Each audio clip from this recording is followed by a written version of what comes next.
Everyone here, we want to see transformation. We want to end abortion. We want to see a culture of life develop. But the transformation I experienced 7 years ago was first and foremost a personal transformation. Before we can change the world, I think God wants to change our hearts first and foremost, to be a reservoir of God's graces rather than just a channel of his graces too. So what can we do to be effective agents of change, to build a culture of life? Churchill said that improve is to change, to be perfect is to change often. Well, here are 10 simple points that I have learned over the last 7 years about helping to improve pro-life witness, changing hearts and minds one person at a time. Well, first things first, number one is the spiritual life. Just as Isabel just mentioned, having a robust spiritual life is absolutely essential to this work. And God can use your skills and abilities to serve, but your own holiness is the most important aspect. I recommend the book Soul of the Apostolate, or Abandonment to Divine Providence as well. Having a plan of life, a spiritual director, a solid prayer life, that will really enable you to do God's work and to be missionaries for his kingdom. Because what is God specifically calling me to that I'm not doing already? Through having a solid spiritual life, that's the most important point. Number two, a culture of discipleship. Well, I don't know how many people here have read Sherry Weddell's book, Forming Intentional Disciples.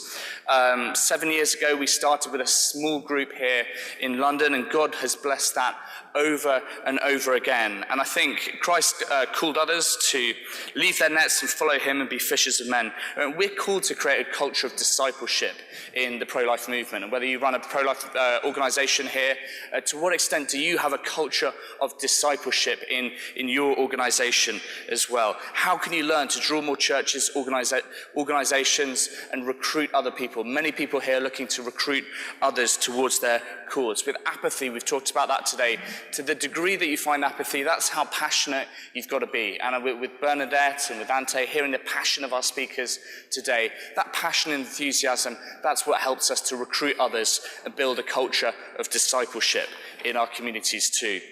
Point number three is communicate your message with passion and purpose. Well, I don't know if you've seen Lila Rose's videos, abortionprocedures.com, 50 million views on the internet, the most widely viewed pro-life videos of all time. 30% of pro-abortion people who watch the videos have a change of heart, change of mind after watching those videos. What kind of steps can we take to help communicate our message with passion and purpose? Help build a growing awareness of the humanity of the unborn child. In the book, Managing by Storing Around, a new method of leadership, David Armstrong advocates by telling stories, and we've heard so many stories today. Telling stories, giving the important points of advice, demands that rah-rah can't convey. Expert storytelling helps us to communicate our message to a wider audience. And with 40 Days for Life, we've had podcasts, webcasts, we've had social media, we've had a content strategy to help communicate our message as well, help Christians end abortion where they live. These messages are really powerful and useful, but as Pope Paul VI said, he said, modern man listens more willingly to witnesses than to teachers, and if he does listen to teachers, it's because they are witnesses, just like our expert panel here today. Point number four is follow experts, and in any field, it's just simple good methodology to follow people who are experts. And some of the world's best experts are good at popularizing simple messages to a wider audience as well. So if you want to be an expert in any field, follow the people who are the leaders in that field and replicate what they're doing, and you're likely to see the same results in the field that you're working in, whether it's cooking, whether it's in dieting, whatever field you're in. 7 years ago, when I was looking for experts in the pro-life field, that's how I came across 40 Days for Life, and as a result, so many blessings have happened in this country as well. We've even got experts on expert. Brendan Burchard runs Experts Academy. Learn how to be an expert in your field by following other people who are experts. If you've read the book E-Myth Revisited, recognize the power of systems in developing good practices that can be harnessed again and again. And I think pro-lifers really should look to that kind of methodology. Looking at other groups, you've got Online for Life. They've started an online ministry. It's been very successful, saved nearly 5,000 lives. Catholic Voices did that training. That was media training. Very, very good and helpful advice in speaking to the media and learning from people who've done media training for many years. Even Scott Klusendorf, if you're looking into pro-life apologetics, learn about the people who are experts in their field and you will see the same results as well. Point number 5 is know your topic. It said you need to study for 10,000 hours to become world-class in any field at all. Track and measure everything that you're doing to see where you can improve as well. Having an intimate knowledge of your topic, aspects of law, media and culture help you to see opportunities previously unforeseen as well. We'll look at David Daleiden at the Centre for Medical Progress in the United States. He's got a PhD knowledge of the abortion industry in America, of Planned Parenthood. He's managed to do unprecedented damage to the brand of Planned Parenthood, the largest abortion provider in the US, through many, many attacks through the baby body parts scandal.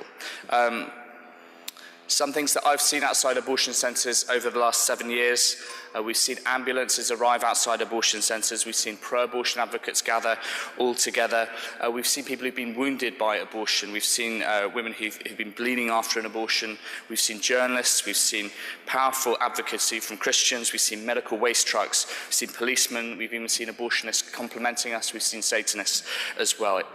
Here's some of the facts about Marie Stopes International, knowing your topic. Their founder was a eugenicist who wrote love letters to Adolf Hitler. Their staff boast about providing illegal abortions in different places around the world. They receive millions of pounds of taxpayers' money in this country alone. Some of their staff have left, been fired, or complained about their medical protocols. They've even been thrown out of other countries like Zambia, as I mentioned before. So point number 5, know your topic. If you really know your topic, know what you're talking about, then God's going to use you much more powerfully if you have a really great knowledge of your area. Point number 6, build your network. Building relationships with other like-minded individuals means that you don't have to reinvent the wheel. You can learn from other talented individuals who've been in similar situations. Over the last 5 years, I've traveled to 25 countries around the world, visiting 40 Days for Life leaders, amazing people like the people on our panel here today. Attract, connect, and direct people towards your mission and cause as well. And just 3 people who really stand out for me in the pro-life movement today. Uju Okocha for the Culture of Life Africa.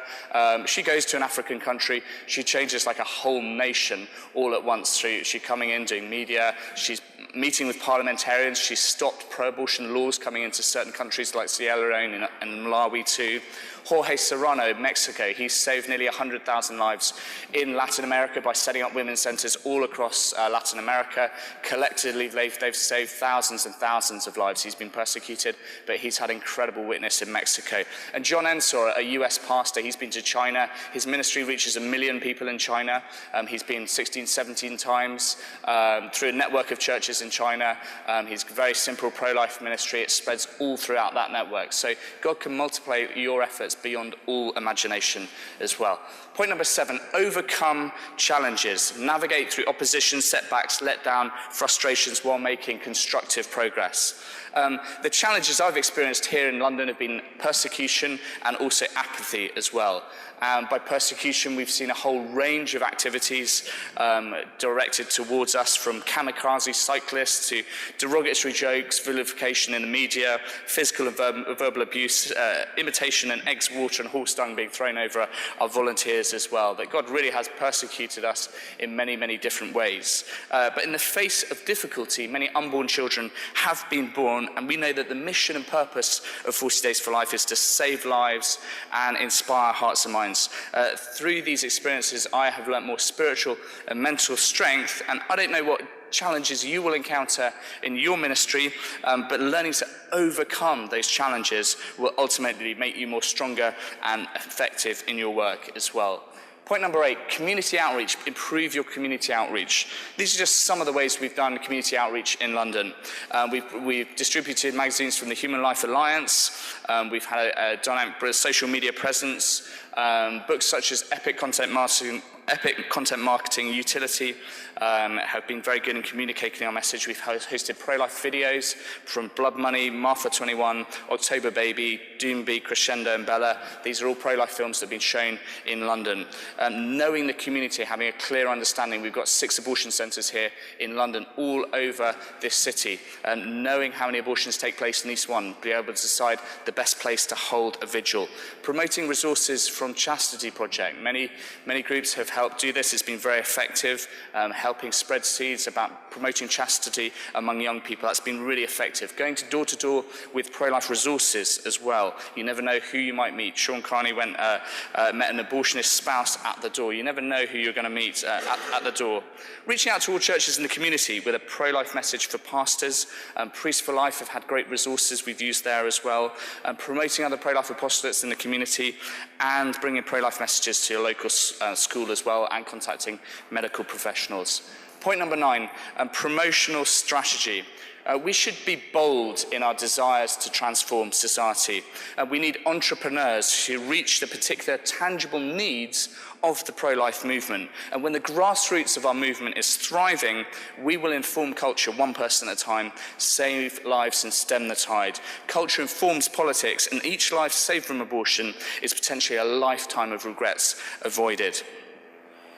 Just last month in London, there was one afternoon, 4 women changed their minds at outside abortion centres in one afternoon. That's the second consecutive month that has happened.